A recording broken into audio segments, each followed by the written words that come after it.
Well, hello again, party people. Right back at you with another episode of Have You Seen This? We are on... Do.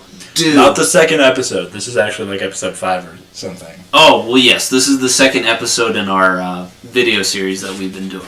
Yeah, my mistake. But anyway, back on track here.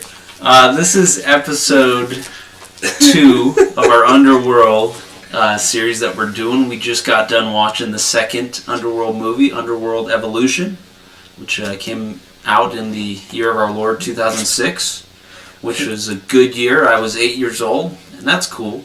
And you were in line to see this, yes? Yeah, I bought my ticket. I had to go to the front of the line. They said, "You're too young for this," and I said, "Forget you," and they just gave me the ticket, and it was great. I marched right in, and I learned a love for Kate Beckinsale. Oh, jeez, a national treasure. Even though she's not from our country. She's not from our country. She's an international treasure, if we're being honest. But we love her. But hey, Katie, we love you. Love you. Katie, the reason we're doing this franchise is for you. Pretty much. We're genuinely, like... So this is a big thing, too. So you should let us know down in comments, email us. Please don't, track us down in person. That would be the only way we would... That would be the most unacceptable thing you could do. Mm-hmm. But please let us know if you want us to do Underworld 3 Rise of the Lycans. As it stands right now, we're going to skip it because Kate Beckinsale ain't in it. We don't want it if she ain't in it. No Kate, no care. Yeah, that's exactly correct. I really just don't care. I mean, it has Michael Sheen. He's great. I like him a lot, and you know what? I missed him in this movie. I know. I missed him in Underworld Evolution. Mm-hmm. Well, something missing. Better with him. Yeah. It's better together. Better together. That is how the song goes. Yes. Should we... Oh, man. I don't know. Should we jump in? How do you want to... You're running proceedings. How do you want to proceed? Let's just dive in, boy. Let's dive into the movie. Okay. Already... Yeah. Already, I have 3 notes. I'm 3 notes ahead of Lanson. Right? I'm just over here... well, let me just... the background was cool. I wrote a note on the opening scrawl. Very nice. So... Already, they basically totally screwed all of the mythology and timeline they established in the first one. They immediately throw all that out and they go, but wait for this. It's like all that stuff in the first one that we really threw at you and we made it seem like it was important. Not important at all. We don't care. Wait till you see this. We're gonna crap your pants. We're gonna crap your pants for you. Pretty much. So... Yeah, they totally screw the timeline because in the first movie, right, they do the little rhyme thing about one bitten by bat, one by wolf, one would walk one would be just a regular guy. That was basically the rhyme or whatever. And they say that it's like a superstition, it's not true. They do point out that Marcus is a descendant of Alexander Corvinus. And then this movie immediately is like, no. Marcus is the original vampire. The legend is totally true. He was the son that was bitten by a bat. And his twin brother, William, is the one bitten by a wolf. And then the movie opens with a flashback to 1202 AD, is what it said. Yes. Which makes no sense, because according to Victor in the last movie... they've been doing their leapfrogging rotation thing for 14 centuries. Yep. So all 3 of them were awake in 1202. Not only were all 3 of them awake, it seems like all 3 of them were made vampire. All 3 of them became vampires sometime in the year 1202-ish. Right, they all just kind of joined up with the vampire clan around the same time. Well, I mean, because they say that Marcus creates the clan, basically. Right. This is... Okay, hold on. This is why we had the whiteboard. I totally forgot about this. Yes. We made a point of this. We were like, we're going to try and figure this out. Gonna have this. We got to figure this out for the fans. There you go. Give a shout out. I got to get some paper towel. I'm glad all this is on film. Keep the struggle. It's real. Keep it rolling, man. This is how we roll. Oh my gosh. Alright. I'm back. Erase all of this stuff. So, basically, I think this movie is kind of relying on the idea that Victor lied about everything. Yep. So, we'll put right here, Victor with a K. Victor with a K. I forgot it was with a K. Yeah. It's a very European spelling. Victor sucks at time. You see that's written there. Right there. This whiteboard will be present throughout the rest of these videos, probably. Yep. So the reality is we have Corvinus has two sons, Marcus and William, who are twins, represented by M and W. Yes, Alexander Corvinus. Alexander Corvinus. Yeah. Derek Jacobi, who's great. Once again, this movie casts amazing actors. This time, we did not have an actor we disliked. Yeah. Because spoiler alert, they kill off Craven very quickly. Yeah, pretty brutal. So they bring him back for like a second, and then they just murder him. Like, they mutilate him. Yep. And it's kind of awesome. Right, and then Marcus creates vampires, represented here with a V. William creates lichens, represented here with an L. Yep. And then eventually, the third son, who's a big nobody, creates Michael, represented here by the nickname Mike. Mikey. So Victor straight up lies, I guess, is like the logic they're relying on. Yeah. And Marcus actually turns Victor and Amelia, who we mentioned briefly in the last episode, because she was in the first movie for like 20 seconds. Mm-hmm. She is also in this movie for like 20 seconds. But her part in this movie feels more memorable. It's bigger, yeah. I feel like it may not be the longest, but it feels a little bit more dramatic in a way. For sure.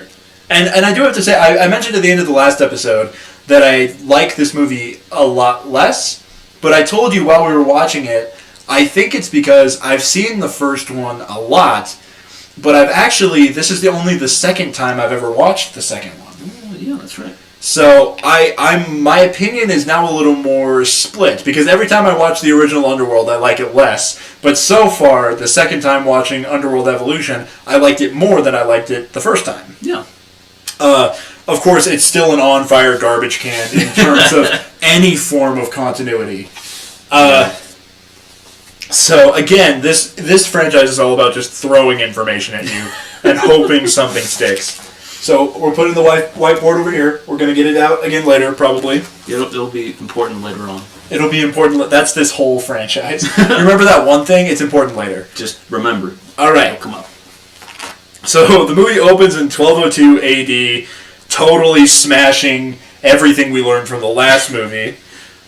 Right. So we're told later in the movie, but we'll bring it up now? Question mark. I'll bring it up now, I guess. Yeah. That William, when he's bitten by a wolf, turns into a permanent wolfman beast. Yes. He will never be in human form again. He will only be in wolfman form for the rest of his life.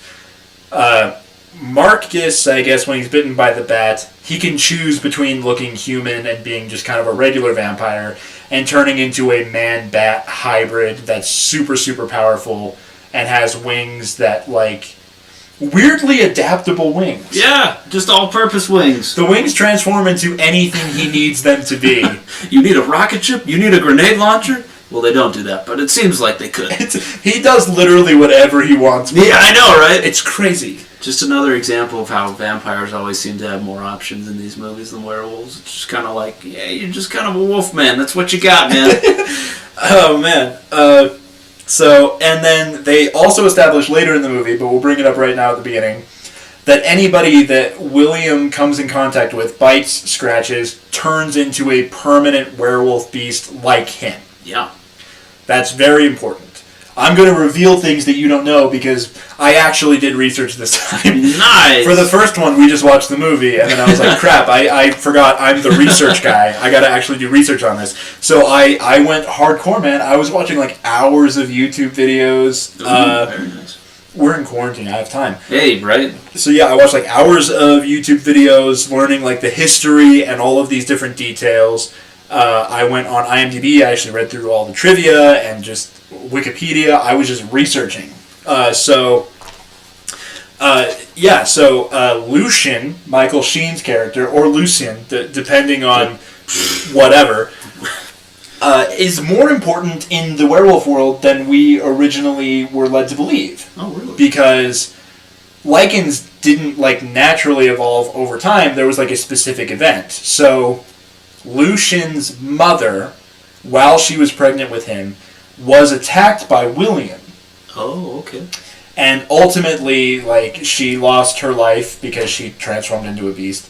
But because he was still in her womb, he sort of got the virus, like, through the umbilical cord, sort of like halvesies. So he came out being able to, like, switch back and forth. So on full moons, he would be a werewolf, but then he would be in human form the rest of the time, just with heightened powers. And then he naturally evolved the ability to transform back and forth at will over time. So he is the forefather of the lichen. So in the mythology, there's vampires, there's werewolves, which is what William is, the permanent man-beast, and then there's the lichens, which are descendants of the werewolves, and their progenitor is Lucian. Okay. So he was the first lichen. And the first slave, apparently, according to the third movie, which we may or may not watch. So he is, yeah, that's more of his involvement in the series that you didn't know about. Yes. Okay. Our next note is the same, so you should say yours. Coolio, first one here? Yeah. Yes, so, in this scene where you have, the beginning of the story, they end up being in this village in which William, who's this wolf man, ends up ravaging it and just destroying it. And a lot of the people, as said before, when they come in contact with them, they turn into werewolves. And so these permanent werewolves pop up, and you're like, for me, I saw it and I kind of looked at the design that they did for those wolves compared to the werewolves, well, I should say the lichens in the last movie. And just, it doesn't, to me, from like the neck up, it just doesn't really feel right. Like, it doesn't look as good or as clean. And then you go into the movie a little bit further, and you end up seeing William. He kind of gets cornered by a bunch of vampires. And you see his design, and you're like, oh, that's actually pretty good. That's pretty cool. So, it was funny for me to just see that and to be like, why couldn't we, I mean, like, if he's the template, why couldn't we just, like, keep him? Why are we doing these? It's this insane. It's crazy too, because all of the effects around William, the design, the practical effects, and even the CGI is so much better than the rest of the like wolf effects in this movie. Yeah.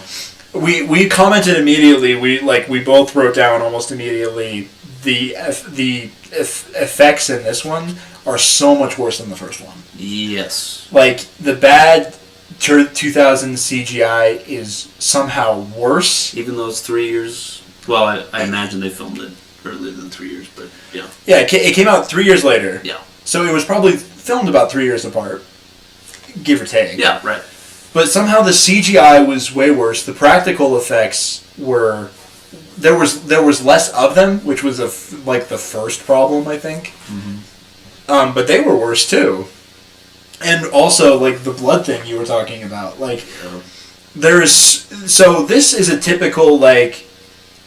It's kind of obvious that this is the second film that Len Wiseman ever directed, in that he fell into the very stereotypical thing of, okay, it's a sequel, that means bigger equals better, which isn't necessarily true. Everything feels bigger. There's way more violence, way more gore. There's a lot more sexuality too, which we'll get to that. We'll get to that.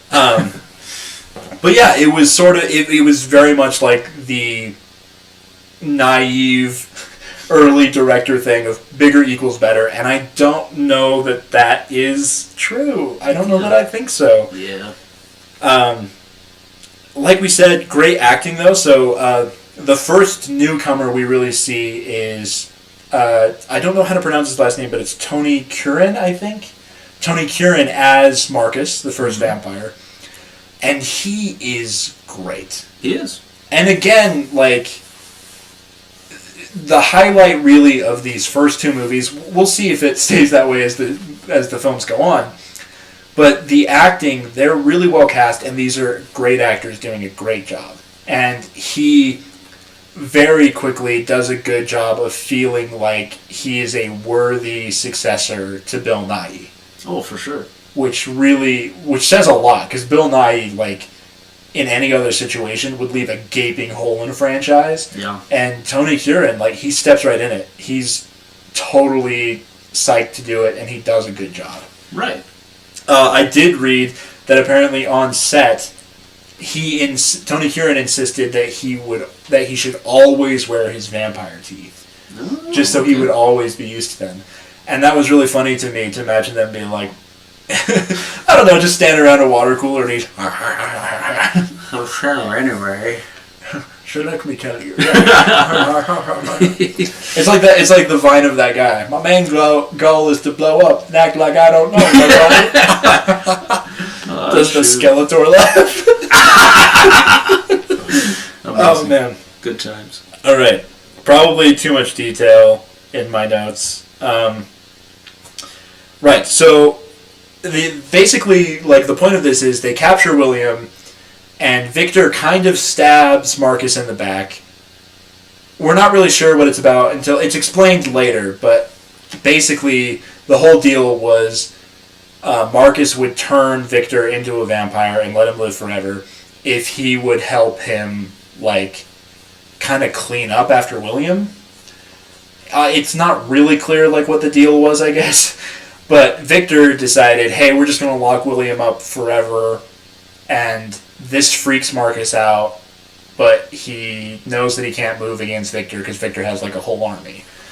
There's also something that's brought up briefly, which later is just, it turns out it's just a lie, where Victor says to Marcus, if you die, we all die, which was almost an interesting, like, bloodline thing of, you know, if the progenitor of the vampires dies, then all the vampires die. But that's not immediately thrown out, but very quickly in the second act, this other character, Tanis, is just very quickly like, oh yeah, he bluffed. He was lying. That was just so Victor wouldn't kill him. So all that.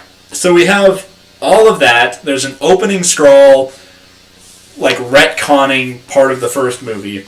And then we have a flashback montage with Kate Beckinsale doing voiceover.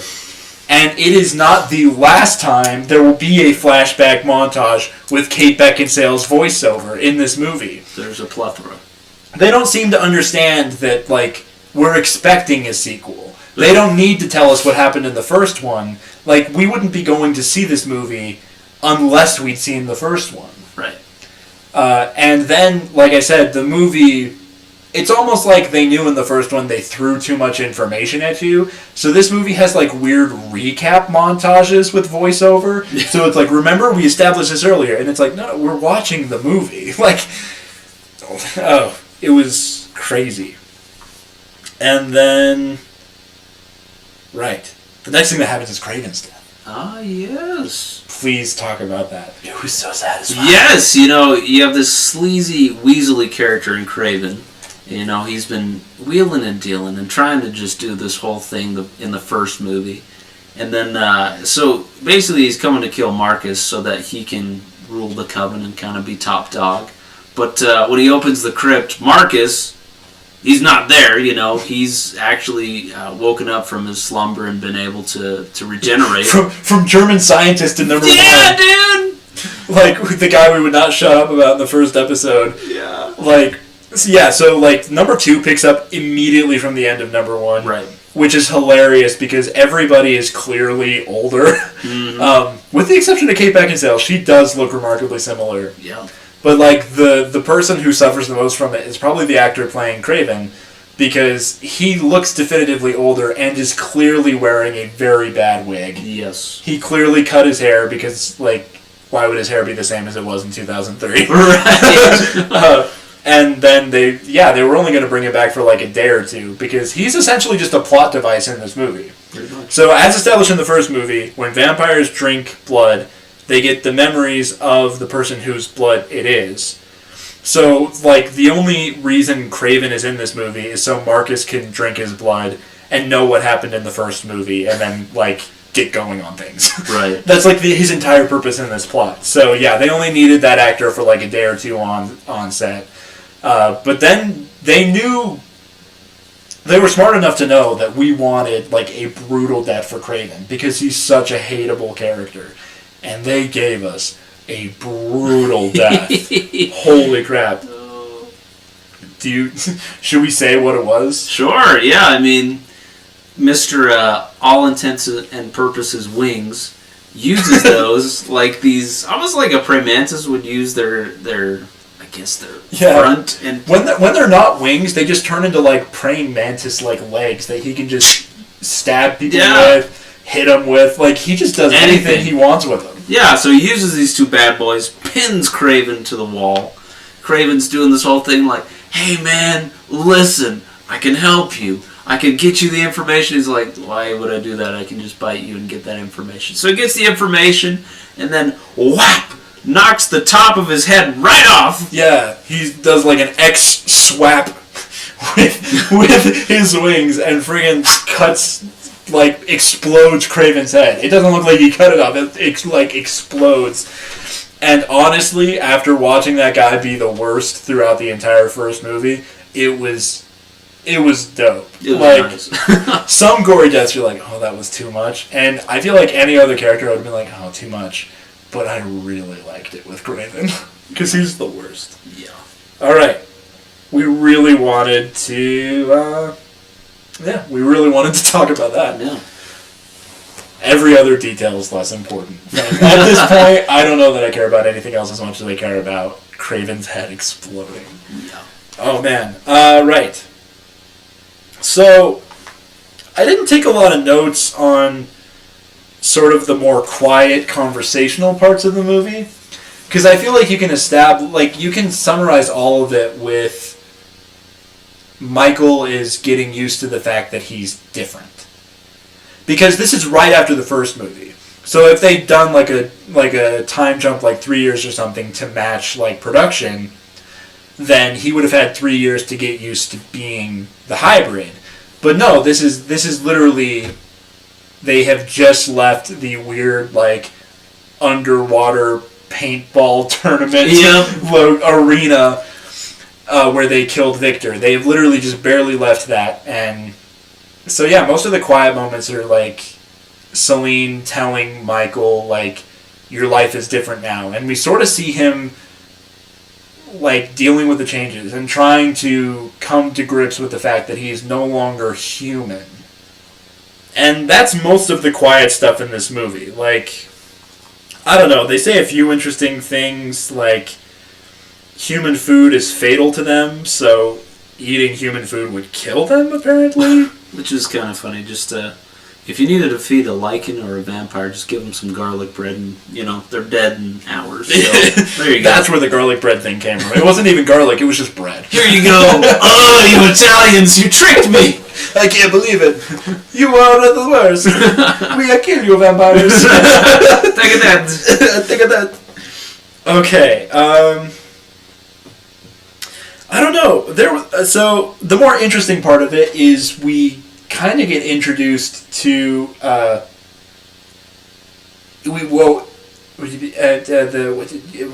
wrote down Corvinus. Corvinus has like this hardcore like military entourage, and we sort of see them. We don't know who he is right away. We can guess because we're not stupid. And it's Derek Jacobi. It's not Derek Jacobi isn't just going to be playing some random guy. Yeah. Like somebody as legendary as him isn't just going to be some dude. So like the more interesting part of like Celine and Michael or like I don't know, hiding out and talking a little bit, and she's trying to help him deal with the fact that he's not human anymore.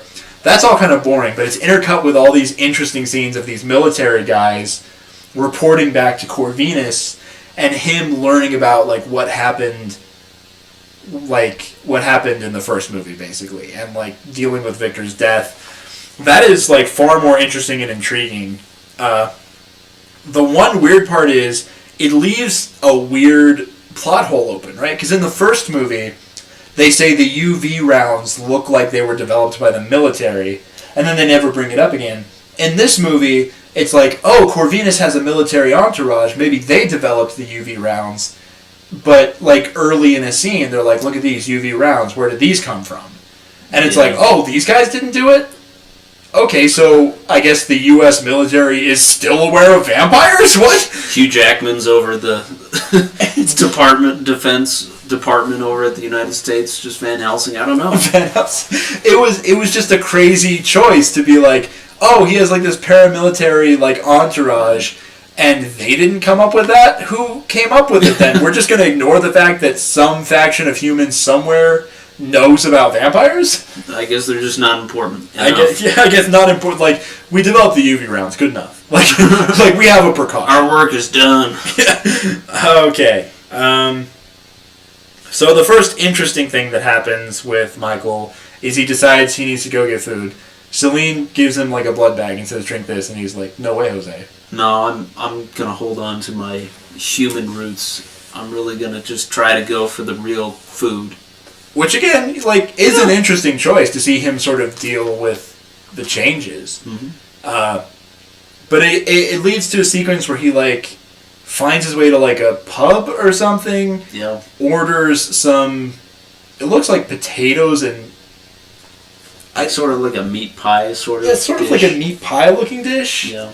And again, like, I think we both wrote down, one of us wrote down, during the tavern scene, we were like, oh, no, we talked about it, that's what it was. During the tavern scene, we looked at each other and we were like, okay, where is this? Right. Because just like the first movie, it is so unclear. All we know, based off the information we were given in the second movie, is they are definitely not in America. No. Because nobody in the tavern speaks English at all. And none of like the human characters they bump into during the movie speak English at all.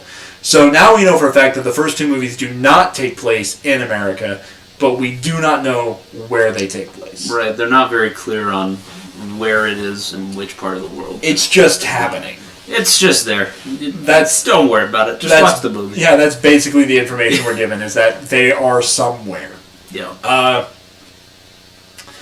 So, yeah, there's this insane thing where he goes and he tries to eat this dish, and he starts freaking out at the table because it's killing him, apparently. It's giving him, like, indigestion and really severe heartburn. I don't know. They're not very clear on like, we see, happened. Like, it, like, does this weird, like, X-ray vision thing, and we see his organs, like, crunching and moving weird, and he starts, like, screaming his lungs out. And right then, the news in a foreign language shows a picture of him and says that he's a fugitive. So people in the bar... There are cops in the bar, and they understandably try to arrest him, and he flees out into the woods. He gets shot like 1,000,000 times. Yeah, just keeps going. That is one of the interesting things about this movie, is they do a good job of starting to expand his vaguely defined powers. Right. So we start to get an idea of what he's capable of. It doesn't feel final in any way. Like I think they probably meant to make more movies exploring his powers, and then it just didn't happen for some reason. Then again, I don't know. We still haven't watched Awakening and Blood Wars. Maybe they'll go more in detail about his powers. I don't know. Right. But yeah. So he runs away. Oh, also, like. We both were really confused about how far away the tavern was compared to the location of the bunker where they were hiding. Yeah, where they're going. Yeah, like, because Celine and Michael like hunker down in this like vampire safe house. He leaves to go get food, and she comes back, sees that he's gone, and then she hears them shooting at him. And we were really confused about the spatial reasoning of it all, because it seemed like the tavern was a lot further away than she can just casually hear the gunshots and know that he's in trouble. Maybe they could chalk it up to like her heightened powers, but at the same time. Oh, that's a good point. I didn't think about that. Yeah. Maybe. Yeah. But the way they play it off kind of seems like it's in closer proximity than it really feels like when you're like if she walked out the door, the tavern would be right there. Right, it's just through some trees and then it's there. Yeah. So she hears them, she goes running in to save Michael, he finally, like, gives in to his new nature and drinks her blood to help him heal. And then he heals like a champ. Like, he's fine within, like, 30 seconds. Not a problem. Right. Marcus shows up. He's, like, furious at Celine. Yeah. And there really isn't a reason for it. Not really. I didn't understand the aggression because a lot of, like, he had killed Craven and she had killed Victor in the first movie, and she's like, you know, Victor got what was coming to him, and even Marcus was like, yeah, he got what was coming to him. He's like, yeah, I'm in favor of Victor's death, but I still hate you, and I'm going to kill you right now for some reason. Yeah. Yeah, they never really clarify what that aggression and hatred was about. They do clarify later. Should we talk about that now? Her like, secret childhood memories? I guess it would make more sense. So, I guess her family built the prison for William. No. And then after Lucian escaped... Oh, and they established the necklace that Lucian wears. It's, like, really important. That did belong to Sonia, Victor's daughter. That necklace is actually half of the key to open William's prison. Yeah. So when Lucian escapes with that half of it, Victor becomes concerned that he'll be able to open the prison and let William out.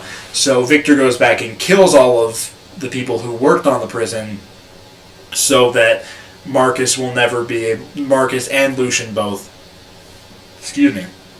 Will never be able to figure out where the prison is. But ultimately, he can't kill Celine because she reminds him of his daughter, so he turns her into a vampire and basically treats her like a daughter. Yeah. Yeah. Oh yeah, and then the other half of the key is in Victor's chest. Just like where his sternum would be, I guess. Yeah, which we learn when Corvinus freaking cuts him open. Just like... And just pulls it out, like, have a look at that. Okay. Alright, okay. So, Marcus needs to drink her blood so he can figure out where William's prison is. Because... she doesn't even really, like, remember these things. They're sort of, like, repressed or something. Yeah. But, so, like, there is a reason for him to be chasing her, but it's really weird that he, like, hates her. Yeah. I'm not really sure what that's about. But then there's a really, really cool chase sequence where Celine's driving a truck, Michael and Marcus fight in the back of a truck. That was a really funny, like, comedy moment, though. Like, they run out into the road. The truck driver, like, is squealing his brakes, trying to stop. And then Michael catches the truck with his bare hands and stops it. Yeah. By the way, again, 30 seconds after he was lying on the ground dying and drinks blood from Celine, he stops the truck with his bare hands. And then jumps up on the hood, scares the crap out of the driver. And then, like, Celine, as she's, like, getting in and is telling the truck driver to get out, she uses, like, her shiny vampire eyes to, like, freak him out more. So the entire, like, summary of that scene is they make a truck driver poop his pants for no reason. There's, like, a polite way to do it, but they decide to just scare the crap out of him because... Whatever. Oh, boy. Because they can, yes. Okay. Yeah, Marcus and Michael fight in the bed of the truck. Marcus kind of ultimately wins, and he starts flying around the truck. Celine is just shooting him. And finally, he goes around, like, the passenger side and tries to crawl into the cabin to attack her. And she friggin', like, wheels it into the side of a mountain and just grinds him in between like, he's between a mountain and a truck just getting grinded up. Like, we see the truck later, and it's just covered in blood. Yeah. And he's beaten up so badly that his wings don't even, like, function properly, so he can fly after them and chase them after they drive off. Yeah. Yeah. And then the sun comes up, so they need to stop in, like, this weird, like, storage place that they find. Yeah, like, it looks like it used to be used for some sort of manufacturing or mining or something like that, but it's been repurposed to be this kind of, like, transport place. Yeah, there's a, what do you call those? The metal, the big metal, like, crate things. A shipping container? Yes. Like a giant metal shipping container. There just happens to be one in there. So Michael tosses paint on all the windows so that so that sunlight doesn't get in and hurt Celine. Oh, by the way, this was so funny.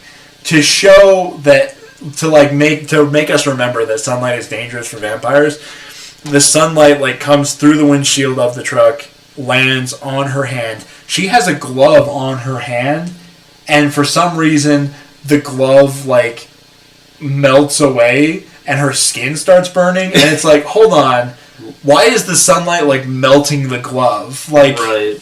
Yeah, I wrote that down because it was funny. Sunlight burns through the glove, ? It's heating both ways. Convection. So apparently even clothes are useless when it comes to... Doesn't even matter. Yeah. If you are wearing a full hazmat suit as a vampire and the sun comes out, you will still burn. It will eat away at the material. It will eat away at the material inexplicably, and you will burn. It will find a way.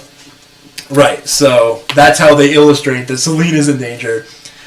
Michael tosses paint to make sure no light can get in, and then he takes her into the storage container so that it's extra, extra dark. They crack some glow sticks, and then we get a sex scene.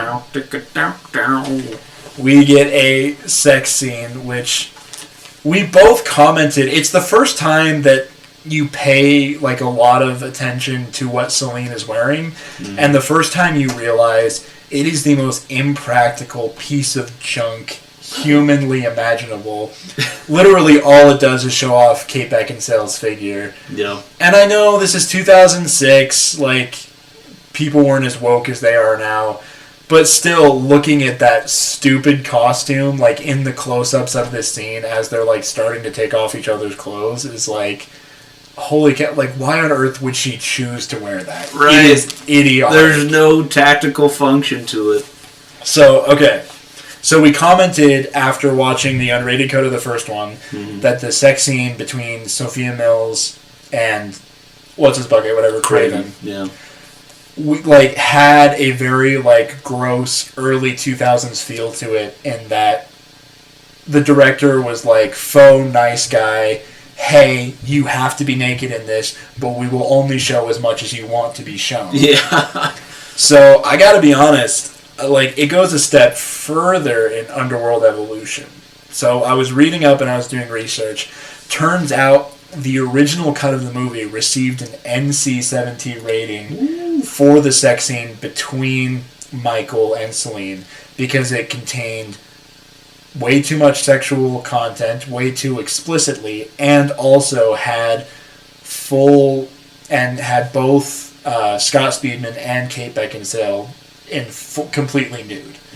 So they actually did perform the sex scene completely nude, the one we see in the movie. Mm-hmm. But it received an NC-17 rating when it was first viewed, and Kate Beckinsale saw that cut and was apparently totally shocked because she did not know that they were going to be showing that much of her. And basically said, I want you to cut it down because I do not want to go fully nude in a movie. This doesn't work for me. No. So that's why the sex scene is the way that it is, with these weird fades in and out, just these quick little little bit of this, little bit of that, it's because they had to cut just huge sections of the scene. Which, by the way, it is honestly a good thing they did. Yeah. Because it's pretty intense already. It is. It's really explicit for what it is. The only way it could have been more explicit is with full nudity from both actors. Yeah, pretty much. We only really get a side view, where, by the way, we got to keep this somewhat PG-13 for the podcast. Yep. But let's just put it this way. Apparently, Michael isn't too concerned about aiming. No. I guess Len Wiseman and Scott Speedman took a note from Tommy Wiseau, where they were I don't know, just somewhere. You know what? Just kind of give the general gist of it, and we'll just make it work in the movie. And I'm not sure that was on Scott Speedman. I'm sure that the director was like, we just need the general movement of a sex scene. Right. And Scott Speedman was like, great. Like, sure, okay. Yeah, whatever. Anyway, so we'll kind of leave it at that. But once again, we have like some really shady early 2000s degradation of like the actors clearly didn't fully understand what the director was going to do. What the vision of the director was, yeah. But luckily, Kate Beckinsale found out about it, and the MPAA, between her and the MPAA, it got cut down to a much, much milder sex scene. It still has like the tension of like two people in love, but it could have been way worse. Right. And with that, we can turn a page. Turn the page. Next chapter. Alright. This is where I have a lot less notes. I took like 4 notes for the rest of the movie. Run on!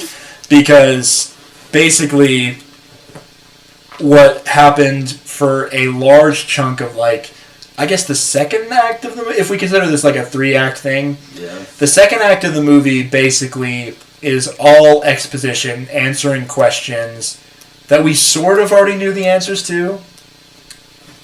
So basically, Celine is like, we need to track down this guy named Tanis. He knows everything about everything. He's the history buff of the vampires. He's like the history buff of the vampires.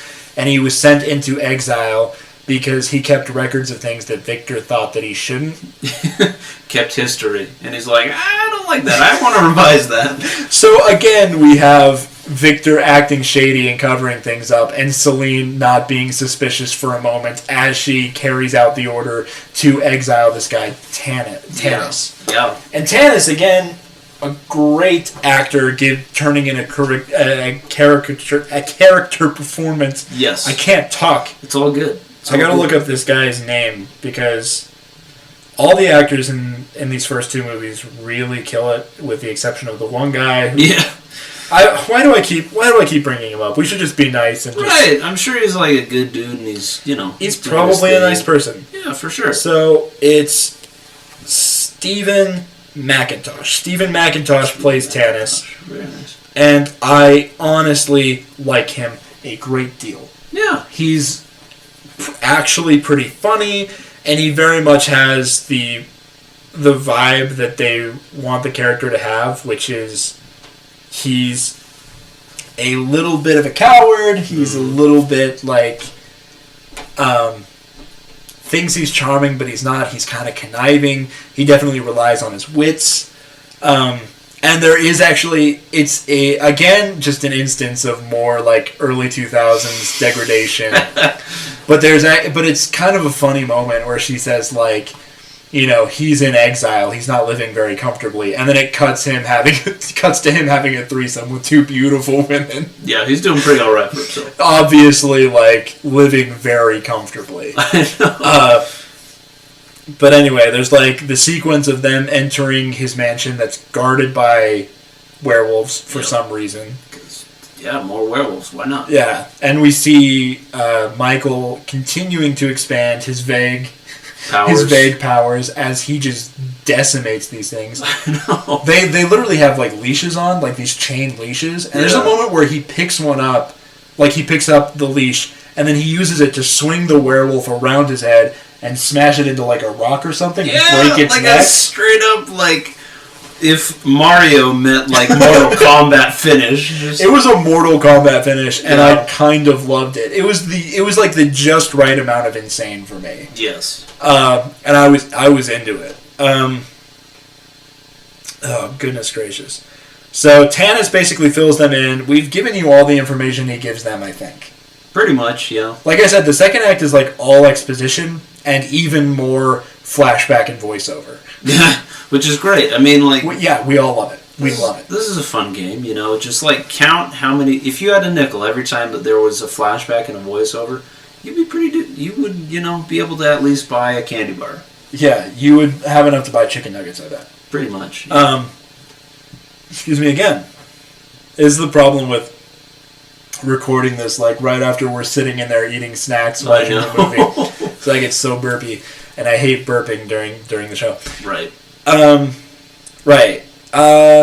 Okay, so we almost get closer to the UV round thing where it's revealed that the werewolves, the lichens, Yes. I'm going to differentiate them now because I know that they're technically different. Yeah. The lichens got the UV bullets from Tanis, but again, they don't say whether or not Tanis designed and built these UV bullets. Yeah. He just happened to give them to the lichens. Yeah. So again, that door is still open, and that's upsetting.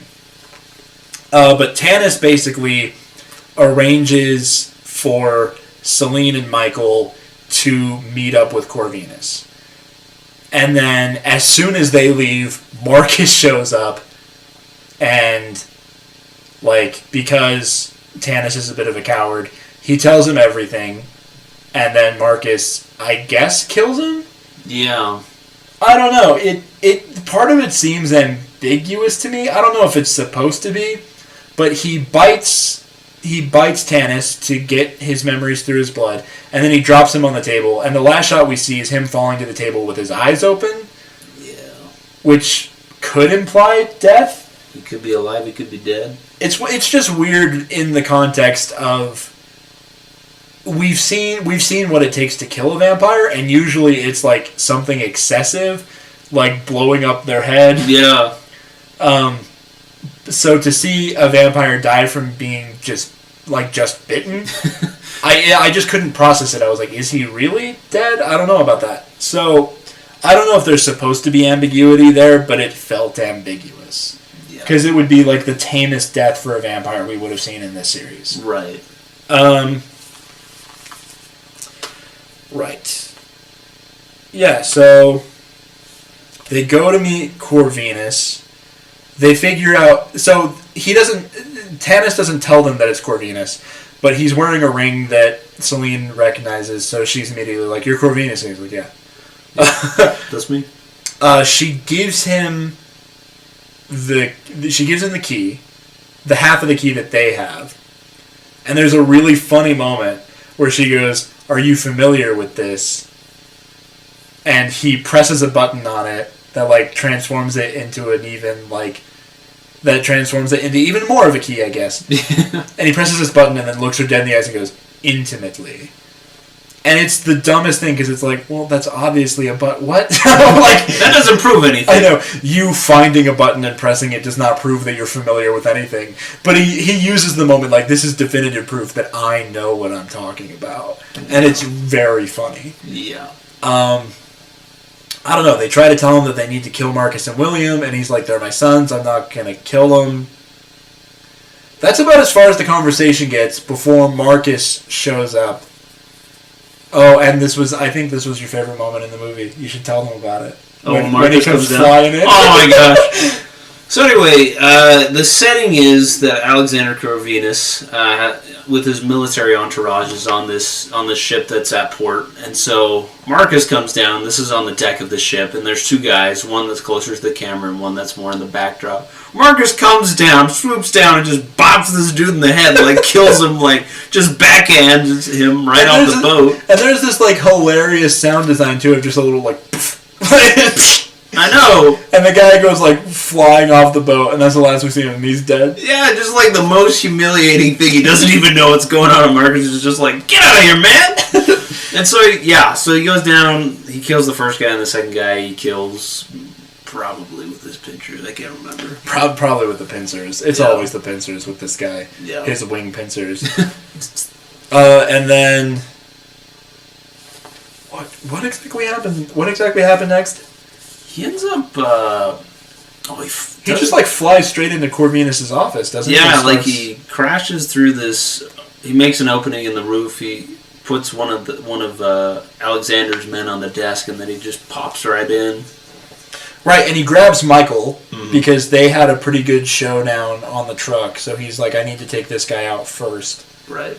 And they fall again into this weird, stone, water, sewer structure. I don't get where it. Every fight takes place in an Underworld movie. Right. And yeah, there's a brutal fight between the two of them. You and I were out loud ooh, oh! Yeah! It was intense. They were pulling no punches in that one. Definitely not. And yeah, he kills Michael. Yes, just kind of skewers him on this pointy thing on this dock, or on this staircase, I should say, rather. That got us that got us like intensely. There's like this jagged like pipe sticking out of the ground, and he like flips Michael over, and it impales him through the chest, and like he tries to get up. So then he impales his hands like through some other pipes, so that he can't move. Yeah. And then Michael just bleeds out right there. Fatality. Dies. Like Marcus wins. Crazy. Yeah, Marcus very clearly takes that round. Celine tells Corvinus like you gotta intervene, and he's like, nope, it's my son, can't do it. So she goes after Marcus. She isn't even in the same room as them until after Michael is dead. Yeah. So she doesn't even come close to like solving the problem. But yeah, Marcus overpowers her pretty easily. There's a really, it's a darkly comedic moment where he like uses his pincer to like stab her arm through the wall so she's pinned there, and then blood like dribbles down his pincer and starts like dripping off, and he's like trying to catch it in his mouth. He's like like some dudes like getting into 7-Eleven after a hot day at work, just give me some of that. Give me some of that slurp. Tiger's blood. So the red bang. Oh man. Yeah, so we both fully laughed out loud because we were expecting this dramatic, like he bites into her neck. But no, it's this weird, like, I gotta catch it. But anyway, he gets enough that he figures out where William is. Yeah, which is interesting, you know. I guess, I don't know. Like, if he's the original vampire, the OG, I guess he doesn't need very much. I guess just draining everybody else of their blood was something he did for fun. I know. Yeah, and then he kills a bunch more guys. Off screen, we don't see it, and leaves her down there bleeding, and she's freaking out over Michael. She pulls all of like the jagged pipes out of him, which I guess is good, and she tries like giving him her blood so that he'll heal, but he's like very clearly gone. Yeah, he's done. And so she basically spends the rest of this sequence just down there crying over his body, which I guess fair enough. Like, you're already pretty defeated at that point, I guess. Yeah. Marcus goes up, finds Corvinus, and kills him. Yep. Well, mortally wounds him. He says something. I don't know. There's some insane line about he doesn't want humans to rule the earth anymore. He wants the earth to be ruled by the vampires he creates and the wolves that William creates, and he'll be like a god to them. And God has no father, which, by the way, almost every deity in every culture came from somewhere, had like a definitive father. So that's a really silly line. Yeah. That makes no sense. There are a couple of really bad lines in this movie. Like, I think at one point Tanis says something. Oh yeah, he says truth is harder to absorb than sunlight, and it's like, oof. Oh, somebody wrote that and thought they were a genius. I know who wrote that and thought they were a genius. One Danny McBride, not that Danny McBride. Yeah. So yeah, he stabs Corvinus with multiple things, including his pincers. Yeah, of course. And Corvinus had combined both pieces of the key, because he had both halves, so he went ahead and put them together, because why not? Sure. So Marcus pulls that out of his pocket and then takes off to go free William. We're still setting up the third act of this movie, guys. Yeah, I know.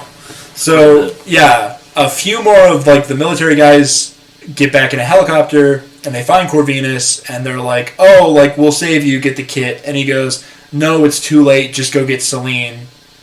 Celine comes up, and Corvinus is like, "I'm the original immortal. If you drink my blood, like, cool stuff. Yeah, cool. You'll level up. Cool stuff will happen." Actually, what she says is, she says, "What'll I become?" And he says, "The future."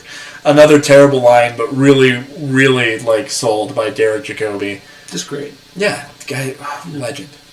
So, Yeah, she drinks his blood. Her eyes glow brighter than they've ever glown before. Yeah. And you think he's going to die right then and there. No. He's alive long enough for them to get for the military guys and Celine to get all the gear they need, pack up Michael's body, get on a chopper and leave, and then he actually dies blowing up their base. And it's not really clear why he blows it up.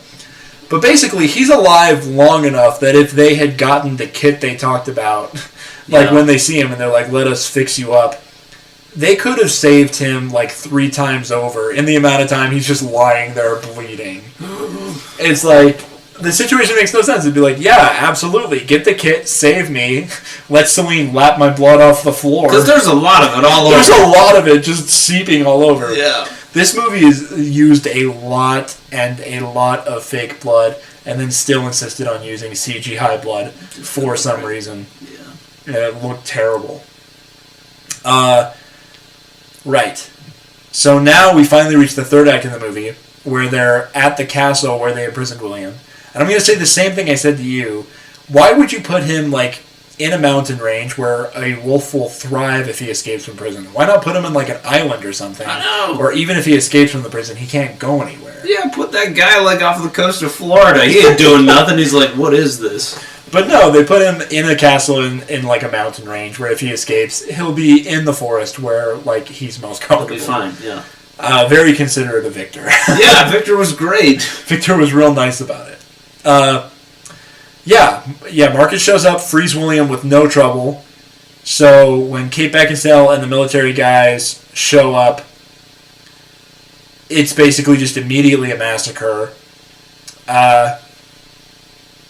With a twist, which is every time William kills one of the military guys, they come back as a Wolfman beast thing.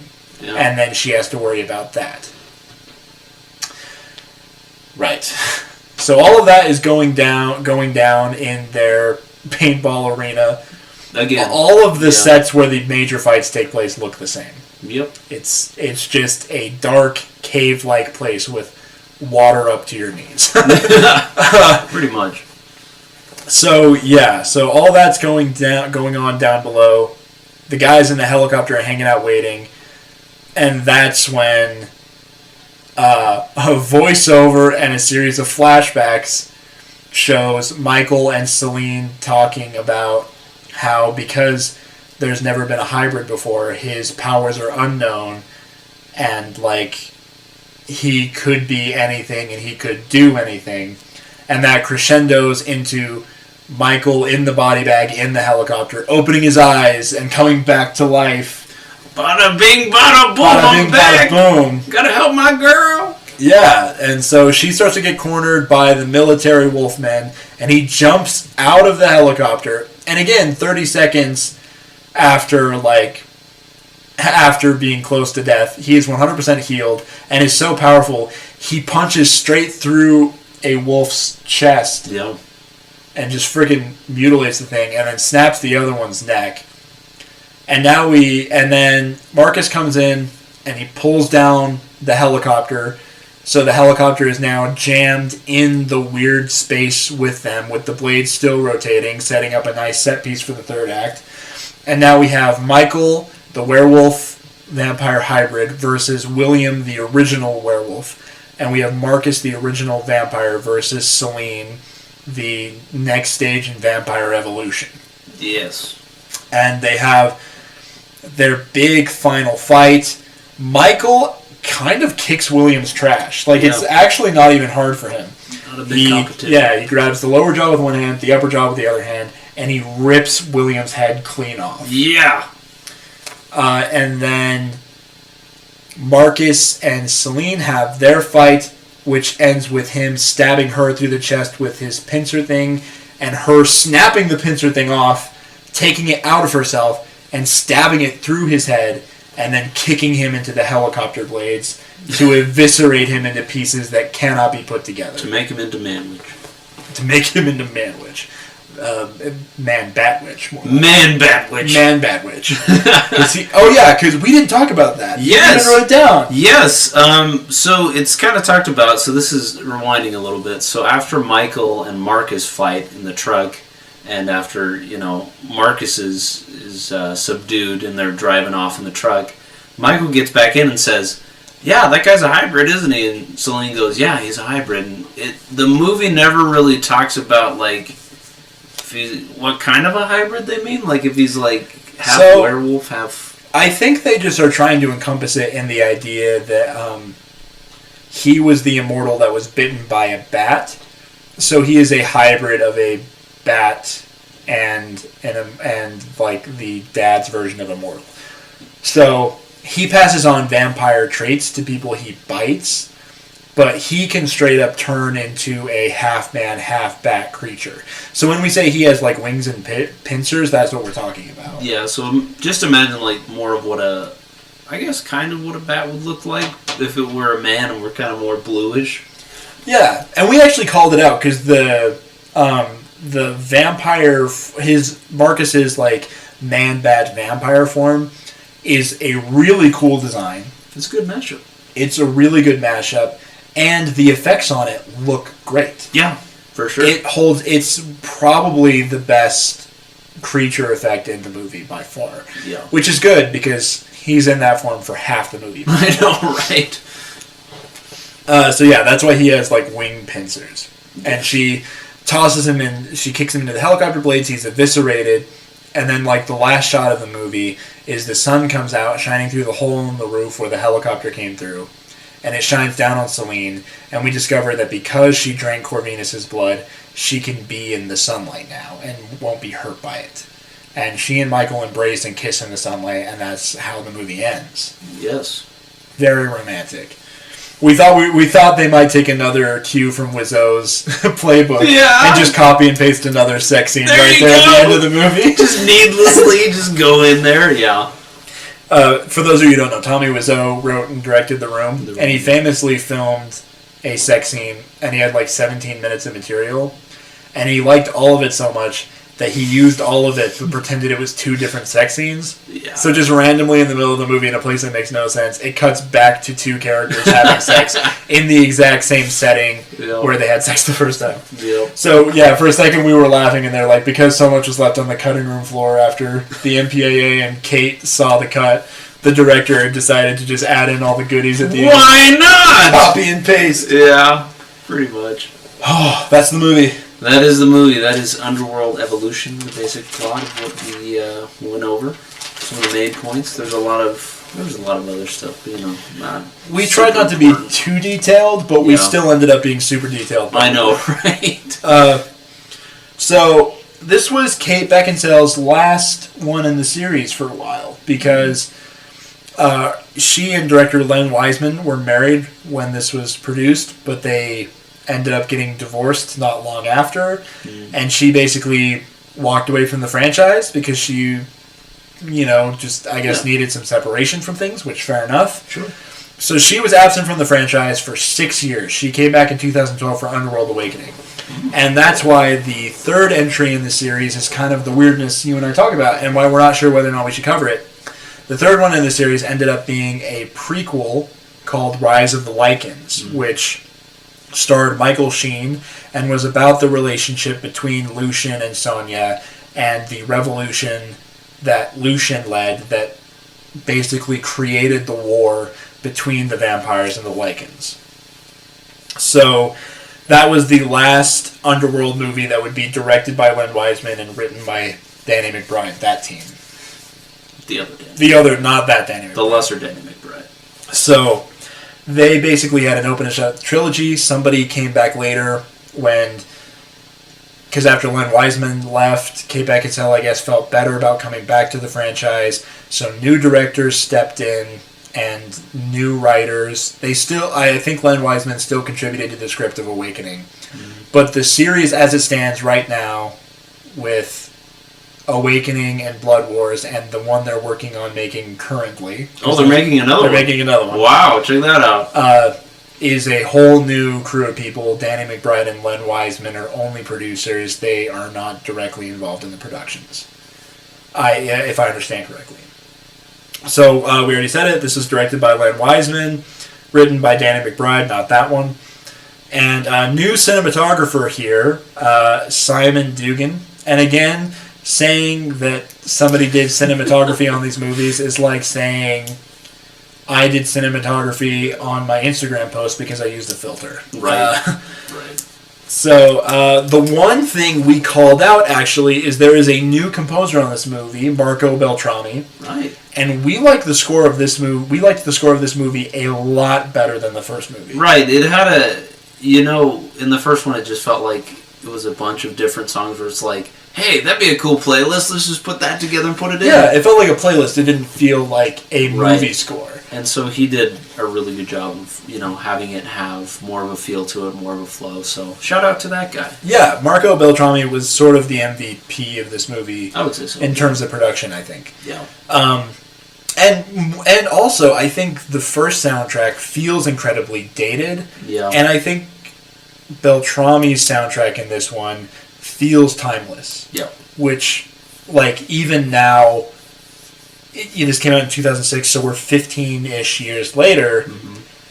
I felt like the score would work just as well if the movie was made today. Yeah. So, props to that guy.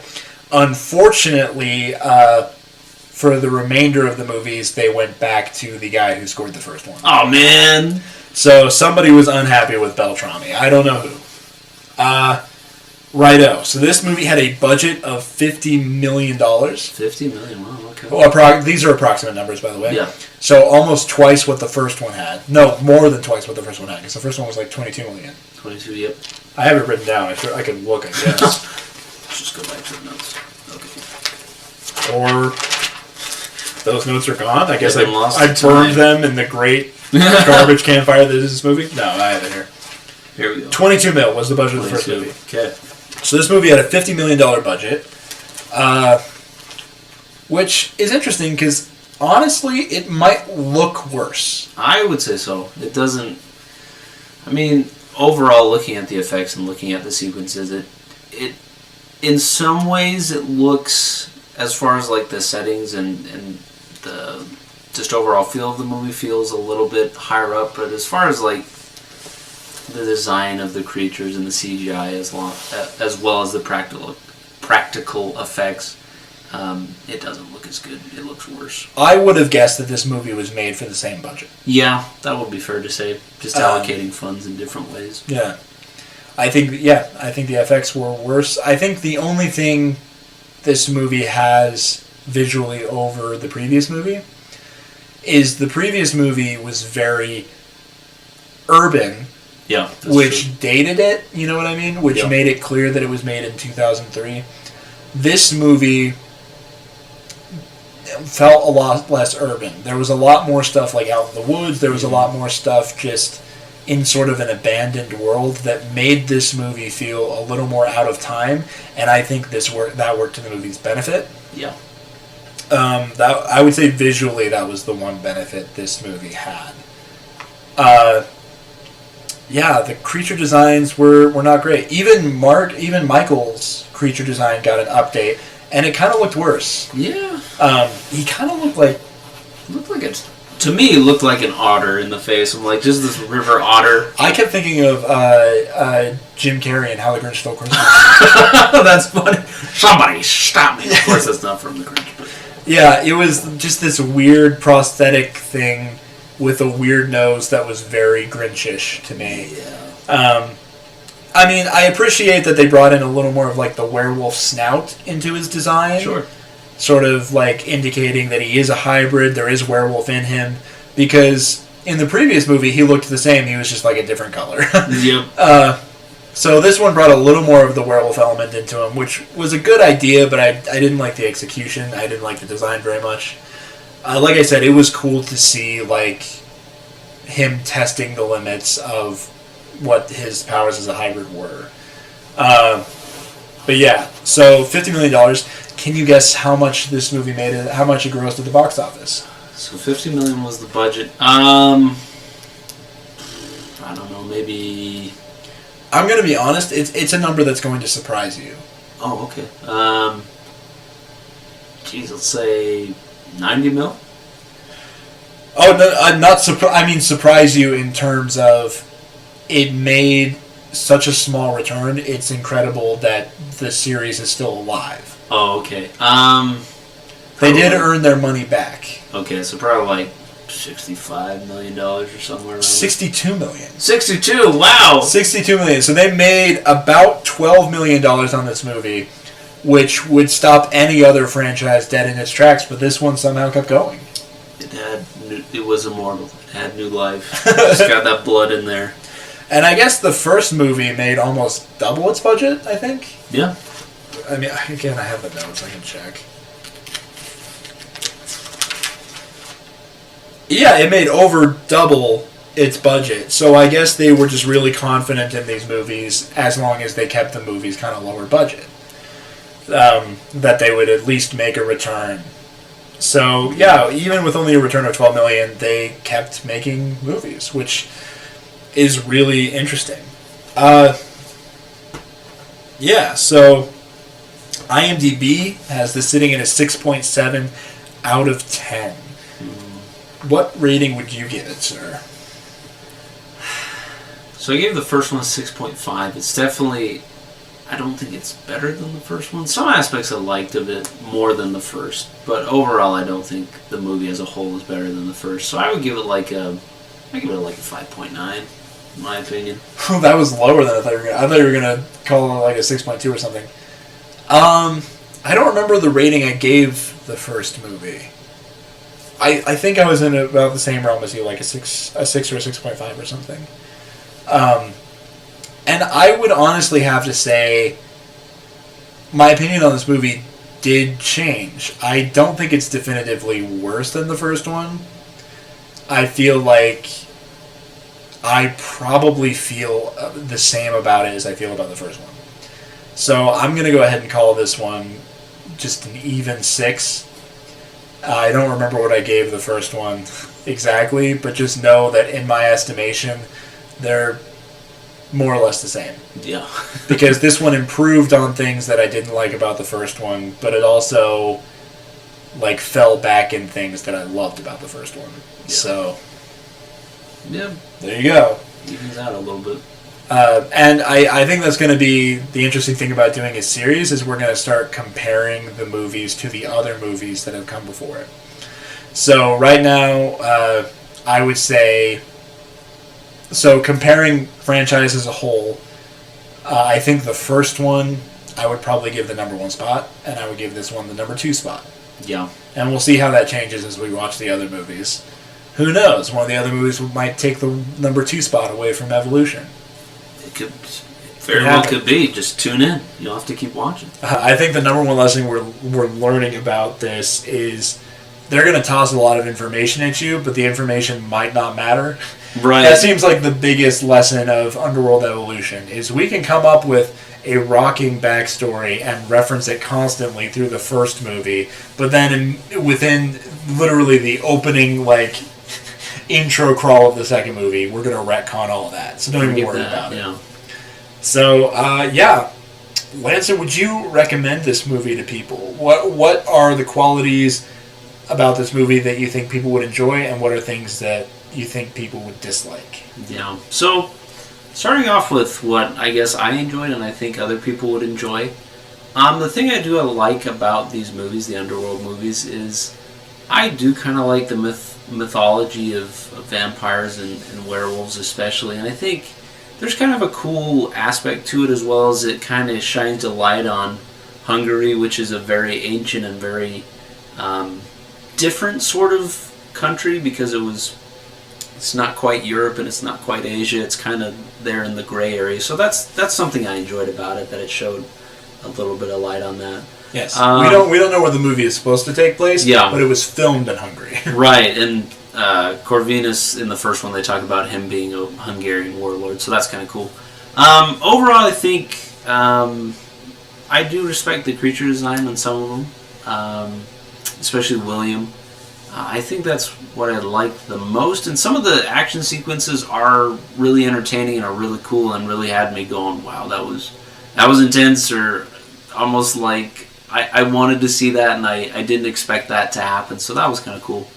I think where it kind of falls short, and I think where people might not like it as much, and what I didn't appreciate about it is kind of, it feels like the scenes when there's not action, it's just like you're just kind of looking at your watch and just counting down the minutes until you get to another action scene. It's just like, okay, we gotta fill some time until we get to the action stuff. So, I mean, as a whole, I think it kind of is weak in the story and the dialogue and the character development, you know. I would say overall, if you're just looking for a movie, you know, I know everybody's at home, you're just looking for a movie that's entertaining, I would recommend in that sense. But if you don't watch this one, you're not missing out on much. Yeah. Yeah, I agree with a lot of things you said. It's quickly becoming apparent to me, and I said it in the first episode, the world building of the Underworld movies is the most fascinating part of them. And the problem is the world building overtakes the story of the movies, and it should service the story. So I'm going to complain about that. I'm going to say the story feels weak when they're unfolding this elaborate tapestry of history. Also, I think I kind of like that this movie's gorier. I do not like the CGI part of all the blood and gore. And I do think there are a couple times where it just feels unnecessary. We commented that there are no new friends in this movie. If a character is introduced, they will die. Yeah. And even if you bring back a character from the old movie, they die. The only character we didn't see again, and I breathed a sigh of relief, is we did not see Erica. Yeah. It's sort of implied that she was probably killed in Marcus's rampage, but it's never said explicitly, so as far as I'm concerned, she's fine. Yeah. We did not see her return, which, again, was lucky for her. Also, I do not like that this movie wanted to up the nudity and the sex content, and I did not like learning about the fact that Kate Beckinsale was surprised by what was on film. That should never ever happen when you're making a film. The actress should have a should not a clear idea even. She should know what is happening in the movie, and the fact that she was surprised by that first cut is totally unacceptable, and it made me really dislike that aspect of this movie. It made it feel very cheap and very sleazy. Especially because Len Wiseman and Kate Beckinsale were married at the time. Yeah. So, like, very uncool, and it felt very sleazy, and I'm going to say right now that it took me out of the movie, and I did not enjoy that. So, now that you know the background on that, you might hate it too. Yeah. It would probably be a really uncomfortable thing for you. So, yeah, like, it's all about action, and there's a cool mythology there. So if you're crazy about the mythology and you're crazy about some action, it's fun to watch. But be warned, it has its issues. Yeah. I think that'll do it.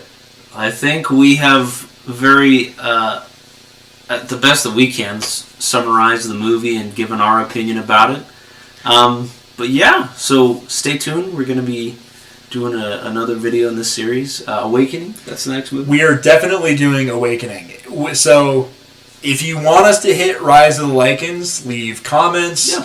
Let us know. We won't be doing it next, but if the response is strong, we will circle back to it. Right. And in general, just reach out. If you decide to watch the movie and you want to tell us what you thought about it, you can email us, underqualifiedidiots@gmail.com. You can leave a comment right here. This is going on YouTube for free, so you can watch it for free. Like, let this be a dialogue. We're not movie experts. We're comedians. Yeah, we're just two guys watching movies and just giving our opinion about it, you know. Yeah, we're giving our opinion and trying to be a little bit funny and entertaining. Yeah, have a good time. So, that's this movie. Thank you guys for tuning in. We'll catch you next time. Okay, stay safe, have fun. Turn it off.